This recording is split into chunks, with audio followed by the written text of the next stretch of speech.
المعصرات ماء ثجاجا لنخرج به حبا ونباتا. یہ ساری کائنات کے بننے کا نقشہ ہے. پھر اس کے بعد کائنات کے بگاڑ کا بھی ایک نقشہ ہے. لا اقسم بیوم القیامہ ولا اقسم بالنفس اللوامہ ایحسب الانسان ان لن نجمع عظامہ بلا قادرین علی ان نسوی بنانا. پھر اس کے مٹنے کا ایک نقشہ اور بھی ہے. اذا زلزلت الارض زلزالها واخرجت الارض اثقالها. پھر ایک نقشہ اور بھی ہے مٹنے کا. اذا السماء انفطرت واذا الكواكب انتثرت. پھر ایک نقشہ اور بھی ہے. اذا الشمس كورت واذا النجوم انكدرت واذا الجبال سيرت. پھر اس سے بڑا ایک اور بھی نقشہ ہے. القارعہ ما القارعہ وما ادراک ما القارعہ یوم یکون الناس کالفراش المبثوث وتکون الجبال کالعہن المنفوش. پھر اس سے دردناک منظر ایک اور بھی ہے. الحاقہ ما الحاقہ وما ادراک ما الحاقہ کذبت ثمود وعاد بالقارعہ فاما ثمود فاہلکوا بالطاغیہ واما عاد فاہلکوا بریح صرصر عاتیہ.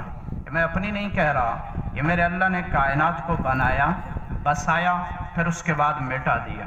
تو میں نے اس کا بننا بھی بتایا ہے، بسنا بھی بتایا ہے، مٹنا بھی بتایا ہے. سوال یہ ہے بنی کیوں ہے، مٹے گی کب؟ کہ بنائی تو اس لیے گئی ہے وَمَا خَلَقْتُ الْجِنَّ وَالْإِنسَ إِلَّا لِيَعْبُدُونَ.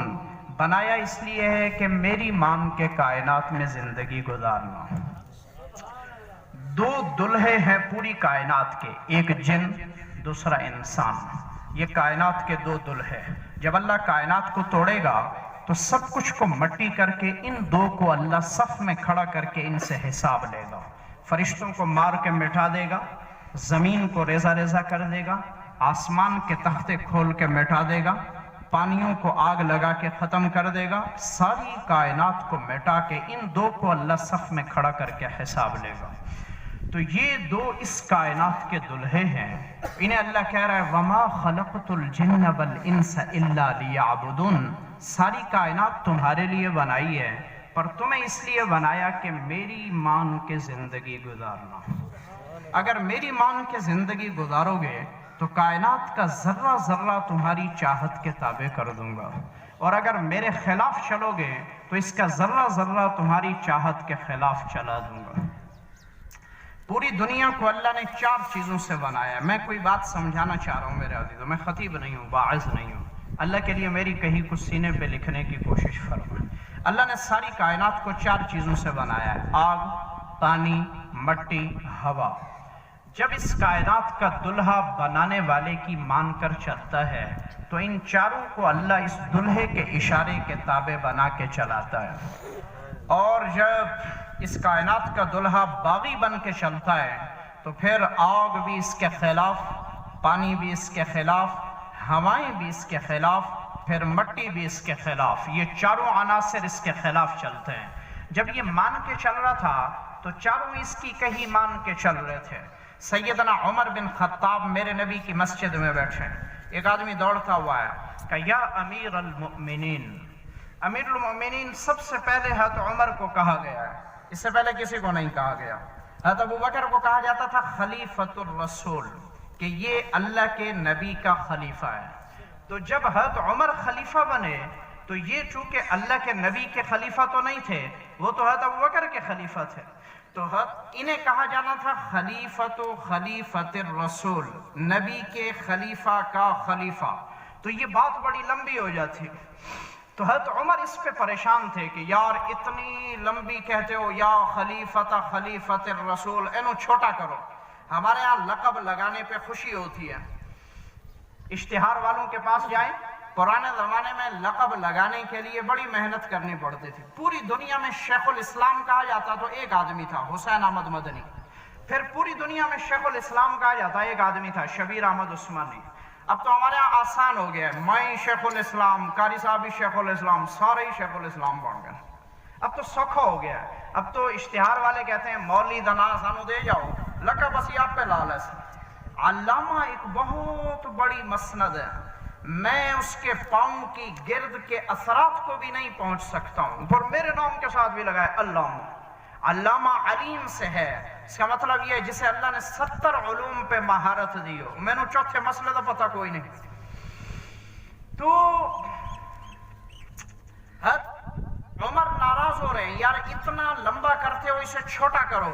تو انہوں نے کہا اور اسے کتنا چھوٹا کر سکتے ہیں؟ تو ظہر کی نماز سے پہلے حضرت عمر قیلولے کے لیے اپنے بالا خانے میں لیٹے ہوئے ہیں. دیہات کے کچھ لوگ آئے حضرت عمر سے ملنے کے لیے. زبان جب بھی محفوظ ہوتی ہے دیہات میں محفوظ ہوتی ہے، جب شہر میں نکلتی ہے وہ بگڑ جاتی ہے. آپ ہمارے یہاں کوٹادو چلے جائیں، وہاں آپ کو سرائکی بھی بگڑی ہوئی، اردو بھی بگڑی ہوئی، سندھی بھی بگڑی ہوئی، وہاں پشتو بھی بگڑی ہوئی ملے گی. پٹھان قہوہ بیچنے کے لیے آیا، وہ کہہ رہے ہیں مولوی صاحب ایک پیالہ قہوہ پیے گا؟ ایک پیالہ قہوہ پیے، نہ اردو نہ پشتو نہ سرائکی. تو زبان جب بھی بچتی ہے وہ دیہاتوں میں بچتی ہے. سرائکی بچے گی دیہات میں، عربی بچے گی دیہات میں، سندھی بچے گی دیہات میں. تو دیہات کے لوگ حضرت عمر سے ملاقات کے لیے آئے. تو اجوٹ دیہاتی لوگ، انہوں نے آ کے حضرت عمر کے گھر کے دروازے پہ جو پہرے دار تھا اسے کہا نرید اللقاء بامیر المؤمنین، ہم مسلمانوں کے امیر سے ملنا چاہتے ہیں. حضرت عمر جاگ رہے تھے، ان کے کانوں میں امیر المؤمنین کا لفظ پڑا تو فوراً سامنے آئے دروازے پہ. کہنے لگا ہیہات فأتوا بی، انہیں آنے دو انہیں آنے دو. وہ اوپر آ گئے. حضرت عمر نے کہا تم نے مجھے کیا کہا ہے؟ انہوں نے کہا ہم نے آپ کو کہا ہے امیر المؤمنین. حضرت عمر نے کہا اے لفظ پکا کر دو. مختصر لفظ ہے، بلانے کو آسان ہے، اے لفظ پکا کر دو. تو سیدنا عمر مسجد نبوی میں بیٹھے. توجہ میرے عزیزو، سینے پہ لکھنے کے بعد حضرت عمر مسجد نبوی میں بیٹھے. ایک آدمی دوڑتا ہوا آیا کہ یا امیر المؤمنین ان النار اشتعلت من الجبال، پہاڑ کے دامن سے آگ نکلی ہے، لگتا ایسے ہے کہ کائنات میں کسی کو چھوڑے گی نہیں، اسے پیچھے کریں. تو سیدنا عمر سنتیں پڑھ کے بیٹھے. انہوں نے مسجد کے فرش سے کھجور کی گٹھلی اٹھائی، قریب بیٹھے ہیں تمیم داری ان کی طرف پھینکی، ان کے قریب گٹھلی گری. انہوں نے دیکھا ادھر سے آئی ہے. انہوں نے غور کیا تو حضرت عمر نے اشارہ کیا ادھر میری طرف. تو وہ قریب آئے تو حضرت عمر نے فرمایا اس کی سنو. اس نے کہا پہاڑ سے آگ نکلی ہے اسے بجھاؤ. حضرت عمر نے کہا تمیم اس آگ کو پیچھے کر کے آؤ. تمیم نے کہا این انا والنار، اے عمر میں اور پہاڑ کی آگ ہمارا تو جوڑی کوئی نہیں، وہ میری کہاں سنے گی. پر سیدنا عمر فرما رہے ہیں تمیم داری چلے جاؤ، آگ پیچھے کر کے آؤ. البدایہ عرب تاریخ کی کتاب ہے، اس کے سینے پہ لفظ نقش ہیں. تمیم داری نے زمین سے چادر اٹھائی کندھے پہ رکھی، جیسے کوئی دیہات سے شہر کے لیے سفر کا ارادہ کر کے نکلتا ہے تو چادر کندھے پہ رکھتا. اتنے چھوٹے کام کو جا رہے ہیں. جب آگ کے قریب پہنچے اپنی چادر کو کھولا ہے، آگ کے سامنے کر کے کہہ رہے ہیں یا ایتھا النار تدفع ولا اراک بعد اليوم، اے نکلتے آگ کے شعلے پیچھے ہو جا، تجھے آج کے بعد باہر نہیں دیکھنا چاہتا ہوں. پھر اسے دھکا دیتے دیتے دیتے اس سوراخ میں داخل کیا ہے. پھر اس کے بعد اس کے اوپر پتھر رکھا ہے اور اس کے بعد اس آگ کو پیغام دیا ہے متی ما ہناک تقولون لا الہ الا اللہ، جب تک اس دھرتی پہ لا الہ الا اللہ کے کہنے والے ہیں تجھے باہر نکلنے کی اجازت نہیں ہے. وہ دن اس کے بعد سے کبھی اس پہاڑ کے دامن سے آگ نہ نکلی. جب یہ مجمع اللہ اس کے رسول کا فرما بردار بن جائے گا، آگ بھی اللہ اس کے کہے کے تابع کر دے گا. مصر کے قریب میں پانی چڑھتا ہے دریا کا، اور جب فصل کے لیے پانی لگانے کی ضرورت ہوتی ہے پانی جنوب کی طرف اتر کے پیچھے چلا جاتا ہے. فصل والوں کی فصل مرتی ہے. پورے دیش کا گزارا اس زراعت کے سوا کسی چیز پہ نہیں ہے. تو یہ سارے ایک نوجوان لڑکی کو سونے کے ہار پہنا کے گرے پانی کی بنیاد تک ڈال کے آتے ہیں. رات کو نوجوان بچی ڈالی ہے، بھیٹ چڑھائی ہے اس پانی کے نام پہ، صبح پانی ٹھاٹھے مار کے نکلتا ہے. جب سیدنا عمر کے زمانے میں علاقہ فتح ہوا ہے تو یہ سارا مجمع اکٹھے ہو کے آیا عمر بن عاص کے پاس. عمر بن عاص ذمہ دار ہیں اس علاقے کے. انہوں نے کہا عمر تم دیکھ رہے ہو پانی نیچے جا چکا ہے، ہماری فصل مرنے کے قریب ہے، اس وقت اسلام کا بول بالا ہے، اگر اجازت ہو تو ہم اپنا پرانا ٹونا کر دیں، اور اگر آپ کہتے ہیں تو ہم اسلام کے نام پہ اپنے ٹونے کو قربان کرتے ہیں. انہوں نے کہا میں اپنے امیر سے اجازت لیتا ہوں. عمر بن عاص نے خط لکھا عمر کے نام پہ کہ اے امیر المؤمنین انہیں لڑکی ڈالنے کی اجازت دے دوں یا کوئی اور کہانی ہے؟ تو سیدنا عمر کے پاس جو لوگ عمر بن عاص کا رقعہ لے کے گئے ہیں، انہوں نے کہا جب عمر نے خط پڑھا ہے ادھر میری طرف، کان جالسا علی الارض، عمر زمین پہ بیٹھے تھے، انہوں نے اس خط کو یوں پھینکا، پھر کھڑے ہوئے ہیں، پھر فرمانے لگے الماء وفی مد ربنا، پانی اور میرے اللہ کے مقابلے میں کھڑا ہو جائے، اس کی کیسے جرات ہو گئی؟ پانی اور اللہ کی ٹکر پہ کھڑا ہو جائے، اس کی جرات کیسے ہوئی؟ پھر فرمایا میرا کاغذ قلم لے کے آؤ، کاغذ قلم لایا گیا، عمر خط لکھ رہے ہیں، ساری دھرتی کے پڑے ہوئے لوگوں، لکھنے والا بھی کمال کا ہے، مضمون بھی کمال کا ہے، عمر خط لکھ رہے ہیں من امیر المؤمنین عمر بن خطاب، یہ خط عمر کی طرف سے لکھا جا رہا ہے، کس کے نام پہ؟ عمر بن عاص کے نام پہ؟ کہنا نہیں، یہ خط عمر کی طرف سے لکھا جا رہا ہے الى بحر نیل، دریائے نیل کے نام پہ لکھا جا رہا ہے۔ وہ پڑھے گا کیسے؟ وہ سنے گا کیسے؟ وہ خط لکھا گیا ہے، اس خط کو عمر نے لپیٹا اور آنے والوں کے حوالے کیا کہ اپنے علاقے کے امیر سے جا کے کہو یہ خط جہاں لڑکی ڈالتے ہو وہاں جا کے ڈال دو۔ عمر بن عاص کے پاس خط پہنچا ہے، انہوں نے دونوں ہاتھوں سے اٹھایا، علاقے کے مجمع کو ساتھ کیا، پوچھا بھائی لڑکی کہاں ڈالتے ہو؟ انہوں نے کہا یہاں آ کے گراتے ہیں۔ انہوں نے حضرت عمر کا خط ڈالا، جنہوں نے خط کو اپنی آنکھوں سے گرتے دیکھا ہے، ابن کثیر نے کمال قبول لکھا ہے کہ یہ رات کو لڑکی ڈالتے ہیں، صبح جا کے پانی چڑھا کرتا، کہ یہ آج رات کو خط ڈالنے گئے، یہ دریا کے پیٹ سے ابھی تک نکلے نہیں تھے کہ پانی 8 ہاتھ ٹھاٹھے مارتے آ رہا تھا، 14 صدی بعد کے مجمع کو پیغام دے رہا تھا، جب مجمع اللہ رسول کی چاہت پہ آئے گا اللہ پانیوں کو ان کے اشارے کے تابع کر دے گا۔ سیدنا عمر بن خطاب بیٹھے ہیں، میرے عزیزوں میں پیتل کے بنے انسان کی نہیں، میں خدا کے رشتہ دار کی نہیں، میں گوشت پوشت کے بنے انسان کی زندگی کی روداد بتا رہا ہوں۔ جب انسانیت اللہ رسول کی چاہت پہ آتی ہے، اللہ زمین کے ٹکڑے کو اس کی چاہت کے تابع کرتا ہے، آسمان کے پانی اس کی چاہت کے مطابق برستے ہیں، ہوائیں اس کے مطابق چلتی ہیں۔ اس وقت زمیندار جب ہوا تیز چلتی ہے زمیندار کی ہائے نکلتی ہے، میری فصل نہ ڈھائے پوے، آسمان پہ بادل گرجتا ہے، اس کا سینہ بجنا شروع کرتا ہے، کہیں آسمان سے برستے اولے میری 6 مہینے کی محنت پہ پانی نہ پھیر جائیں۔ میرے عزیزوں کسی اور محنت کی ضرورت نہیں ہے، من کی زندگی اللہ رسول کی چاہت پہ لائیں، کائنات کو اللہ ہماری چاہتوں کا غلام کرے گا۔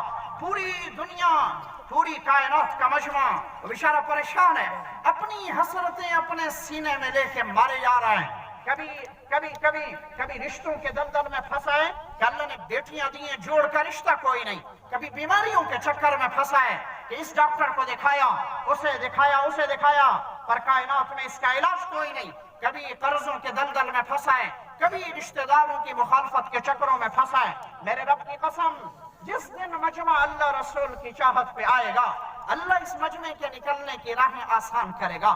جب مسجدیں ویران ہو جائیں، ڈیرے آباد ہو جائیں، جب بازار آباد ہو جائیں، خانقاہیں ویران ہو جائیں، جب الماریوں میں رکھے قرآن کے نسخوں کو پڑھنے والا نہ ملے اور ٹی وی کی سکرین پہ آئے منظر کو دیکھنے والے صبح بھی ہوں شام بھی ہوں، پھر میرے عزیزوں پھر کرونا وائرس بھی ڈراتا ہے، پھر ڈینگی مچھر بھی ڈراتا ہے، پھر نزلہ بخار بھی ڈراتا ہے، پھر ایک چیز انسان کو موت کی دعوت دیتی چلی جاتی ہے، لیکن جب مجمع کی زندگی اللہ رسول کی چاہت پہ آتی ہے اللہ کائنات کی طاقتوں کو اس کی آنکھوں میں زیر کر دیتا ہے۔ تو میری درخواست ہے آپ حضرات کی خدمت میں، آپ بڑی دیر سے اللہ اس کے رسول کی نسبت پہ جمع ہیں، اللہ کے لیے زندگی کی راہیں بدلنے کی نیت کریں۔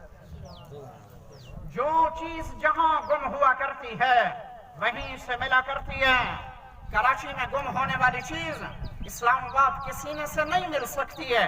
اللہ کو ناراض کر کے آنے والے عذابوں کو نہ حکومتی تدبیروں سے ٹالا جا سکتا ہے نہ اپنی حفاظتوں سے ٹالا جا سکتا ہے۔ جہاں سے ڈور ہلائی گئی ہے وہی ڈور کا انداز بدلے گا تو نظام بدلے گا۔ حضرت عمر کے زمانے میں قحط آیا ہے، لوگوں کو کھانے کا لقمہ نہیں مل رہا، پینے کو پانی نہیں مل رہا ہے۔ حضرت عمر نے دمشق سے غلہ منگوایا، 3000 اونٹوں پہ رزق اکٹھا ہو کے مدینے کے صحن میں داخل ہو رہے ہیں اور حضرت عمر عشاء کے بعد آرام کر رہے ہیں۔ اچانک خواب میں ایک منظر دیکھا، ہڑبڑا کے اٹھ کے بیٹھے، اپنے مشورے کے ساتھیوں کو بلایا، پھر ان سے فرمایا میں نے خواب میں اپنے نبی کو دیکھا ہے، میرے نبی نے مجھ سے فرمایا ہے یا عمر کنت ظننتک عقیلا، عمر میں تو تجھے سمجھدار سمجھتا تھا، یہ تو نے بے وقوفوں والا کام کیسے کر لیا؟ بہت عمر حیران ہے کہ کون سی بے وقوفی ہوئی ہے جس پہ اللہ کا رسول ناراض ہے۔ تو ایک مجمع صحابہ کی جماعت میں اسے ایک آدمی نے کہا کہ یہ جو آپ نے دمشق سے غلہ منگوایا ہے، یہ اللہ کے نبی بتانا چاہ رہے ہیں کہ قحط آسمان سے آیا ہے، اسے زمین کی تدبیر سے نہیں ٹالا جا سکتا ہے، اسے زمینی انتظامات سے نہیں ہٹایا جا سکتا ہے، آسمان سے آئی بلائیں نہیں ٹلتے جب تک آسمان والا ان بلاؤں کو ٹالنے کا انتظام نہ کر دیں۔ اقبال کا ایک بول ہے، اقبال کا ایک بول ہے، میری کہیے اس دیوار کے سینے پہ ماریں۔ اقبال کا بول کمال کا ہے، وہ کہہ رہے خدا نے آج تک اس قوم کی حالت نہیں بدلی، نہ ہو جس کو خیال آپ اپنی حالت کے بدلنے کا، مجمع اپنے بدلنے کی نیت نہ کریں اور کائنات کے حالات کے بدلنے کی امید رکھیں۔ ایک زندہ دل آدمی نے کہا تھا جب میں کہتا ہوں کہ یا اللہ میرا حال تو دیکھ، آتی ہے صدا بندہ تو اپنے کردار تو دیکھ۔ اپنے آپ کو بدل دینے والے کائنات کے نظام کو بدل دیا کرتے ہیں۔ تو میرے عزیزوں توبہ کی نیت کرتے ہو انشاءاللہ۔ آج تک جو مسجدوں کو ویران کیا، اللہ کے سامنے ہاتھ جوڑے، لمبی ترتیب نہیں ہے زندگی کی، 5 وقت نماز کا پڑھنا، پیٹ کو حرام کے لقمے سے پاک کرنا، یہ ولایت کا سب سے بڑا انداز ہے۔ پیشانی مسجد کے مصلی کی عادی بن جائیں، پیٹ حرام کے لقمے سے پاک ہو جائیں، میرے رب کی قسم تمہارے مرنے پہ جنت کے فرشتے استقبال کو آئیں گے۔ وہ انسان نہیں جس سے غلطی نہ ہو، کائنات میں وہ انسان نہیں۔ میں آخری بات عرض کرنے لگا ہوں، اللہ کے لیے سینے پہ لکھنے کی کوشش کریں، ماؤں کے پیٹوں سے پاک پیدا ہونے والے کبھی پاک دامن کائنات سے نہیں جایا کرتے۔ وہ انسان نہیں ہے جس سے غلطی نہ ہو، غلطیاں ہو جایا کرتی ہیں، پر غلطی کر کے پڑے رہنا سب سے بڑی نادانی ہے۔ تم گر گئے ہو، پھر اٹھ کے چلنا شروع کر دو، اللہ تمہیں سنبھال کے مرد میدان بنائے گا۔ اگر زندگی کی نمازیں چھوٹی ہیں، ہاتھ جوڑو اللہ کے سامنے، پھر اپنی پیشانی کو مسجد کے مصلی پہ لاؤ۔ اگر کسی کا رزق دبایا ہے، اللہ کے لیے میرے عزیزو ہاتھ جوڑو اللہ کے سامنے۔ میرے نبی کی خدمت میں صحابی آئے، بیت اللہ کے سائے میں اللہ کا نبی بیٹھا ہے، ایک ساتھی تشریف لائے، کہا یا رسول اللہ ایک آدمی ایمان لایا، جہاد کے میدان میں شہید ہوا، کیا اس سے آخرت میں حساب لیا جائے گا؟ کیا اس سے آخرت میں حساب لیا جائے گا؟ میرے نبی نے فرمایا مات ودخل الجنہ، یہ تو مرتے ہی جنت چلا جائے گا۔ ایمان لایا، شہید ہوا، مرتے ہی جنت چلا جائے گا۔ وہ جانے لگا تو میرے نبی نے آواز دی الیہ الیہ یا عبداللہ، عبداللہ صبر صبر، میری ایک اور بھی سن کے جا۔ وہ پیچھے پلٹا، میرے نبی نے فرمایا الا الدین، الا الدین، مگر وہ قرضہ جو کسی سے لیا ہو، ادا کیے بغیر مر گیا، نہیں جا سکتا جنت جب تک اس قرضے کا حساب نہ ہو جائے۔ اگر کسی کا مال دبایا ہے، اللہ کے لیے دامن صاف کر کے جاؤ، اکٹھا نہیں دے سکتے تھوڑا تھوڑا کر کے دو، نہیں دے سکتے معاف کروا کے جاؤ۔ اگر معاف نہ کروایا، میرے رب کی قسم وہ دھرتی کا دیندار ہو، وہ دھرتی کا بے دین ہو، اللہ کے ہاں رشتہ داری کوئی نہیں ہے، وہ حساب کے میدان میں مجمع کو لائے گا۔ اگر بہنوں کی وراثت کا حق دبایا ہے، میں منت کرتا ہوں میرے عزیزوں، اللہ کے لیے اپنی نسل کے پیٹ کو مشکوک لقمے سے پاک کر کے جاؤ۔ یہ میرا زمینداری کا علاقہ ہے، میں اس کے اڑوس پڑوس سارا دن پھرتا ہوں، مجھے خبر ہے کہ اکثر زمیندار بیٹیوں کو جائیداد میں حصہ نہیں دیتے، کہتے مہر دے دیتا ہے بڑا ہے، جب وہ جہیز دیا ہے بڑا ہو گیا ہے۔ اللہ کے لیے بہنوں کو وراثت کے حق میں حصہ دے کے جائیں۔ اگر کسی کے پیٹ پیچھے اس کا گلا کیا ہے، اللہ کے لیے اس کے سامنے ہاتھ جوڑیں۔ ہمارے ہاں ڈیرے داری نام اس چیز کا ہے کہ کسی کی پگڑی اچھالو، کسی کے کپڑے اتارو، کسی کے عیب بیان کرو۔ میں آخری حدیث بیان کر کے پھر دعا پہ آنا چاہتا ہوں۔ میرے نبی نے فرمایا جو کسی کا عیب اچھالتا ہے، من اظہر عیب عبد، جو کسی کا عیب اچھالتا ہے، پھر وہ بند کمرے میں جا کے بیٹھ جائے، اپنے کمرے کو تالا لگا لے، بند کمرے میں چھپ کے بیٹھ جائے، تو میرے نبی نے فرمایا اس بند کمرے میں بھی اللہ اسے رسوا کر دے گا۔ کسی کا عیب اچھالنے سے پہلے اپنے دامن کو دیکھنے کی کوشش کرو، اس میں نہ جانے کتنے عیب چھپے ہیں۔ تو یہ سارا مجمع اس کی نیت کرتا ہے انشاءاللہ میرے عزیزو، زبان سے کہیں یا اللہ ہمیں معاف کر دے، ایک مرتبہ پھر کہہ دیں یا اللہ ہمیں معاف کر دے، اللہ جزائے خیر دے۔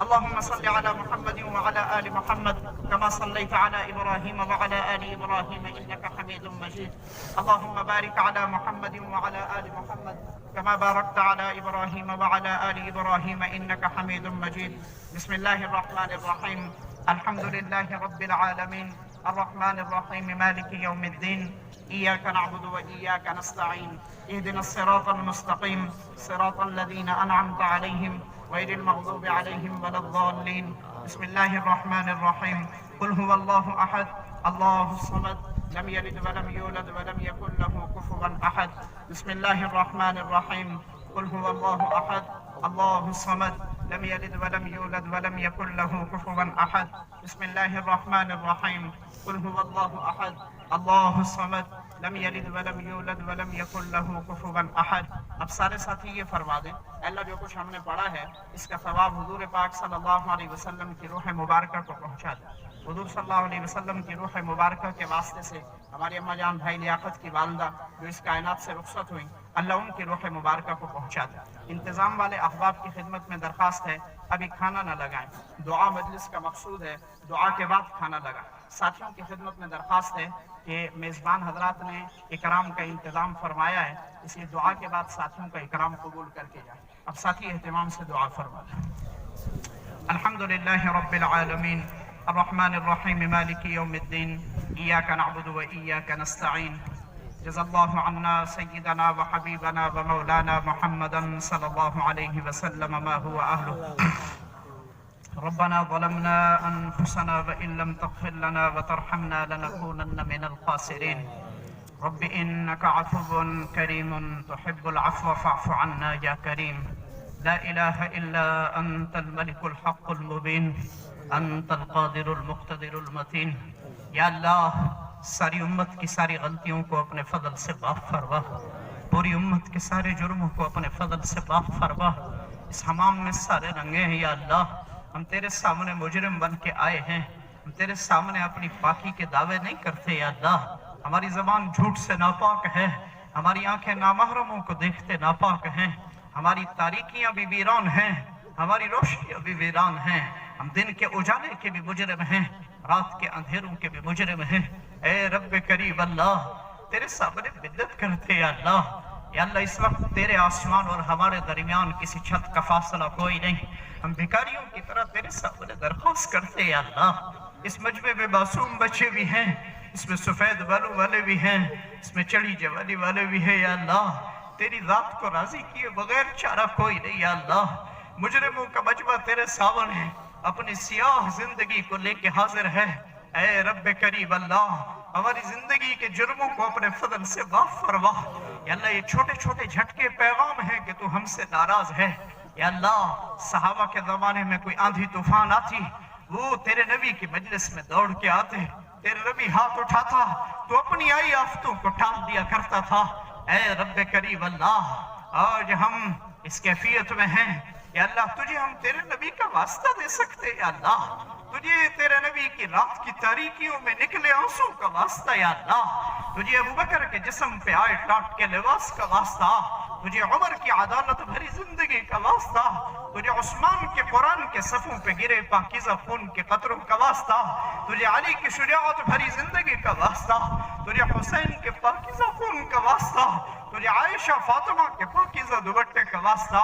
پوری امت کے حال پہ رحم فرما یا اللہ. زمین آسمان کے بدلے تیور بتا رہے ہیں کہ تو ہم سے ناراض ہے، تو اپنی ناراضگی میں حق پہ ہے یا اللہ.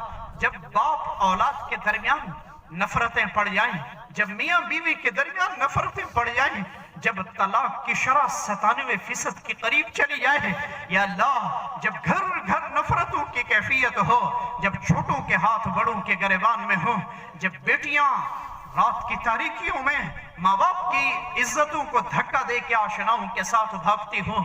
جب مچھر جیسی قوم بھی اللہ، مچھر جیسی مخلوق بھی دنیا کی انسانیت کو تڑپا دے، جب کرونا جیسے ذرات بھی کائنات کی انسانیت کی زندگی کا نظام درہم برہم کر دیں، پیغام ہے یہ سب کہ تو ہم سے ناراض ہے، تو اپنی ناراضگی میں حق پہ ہے یا اللہ، تو اپنی ناراضگی میں حق پہ ہے یا اللہ. ہم نے رمضان کے سوا تیرے قرآن کو دیکھا تک نہیں یا اللہ. ہم جمعے کے نوازی، ہم نے مسجدوں کے مصلے ویران کیے. اگر ہم مسجدوں کے مصلے پہ آئے تو ہم نمازی بھی تھے، ہم حاجی بھی تھے، پر ہم نے روزوں لوگوں کا رزق دبایا، تیری مخلوق کا حق مار کے کھایا. یا اللہ ہم مجرموں کی لائن میں اپنے آپ کو کھڑا کر کے تجھے بدعت کرتے یا اللہ، تو اپنی رحمت سے پوری امت کے حال پہ رحم فرما. لا علاج بیماروں کو شفا نصیب فرما.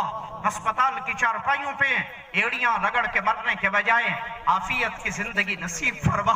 یا اللہ یا اللہ یا اللہ یا اللہ، اولاد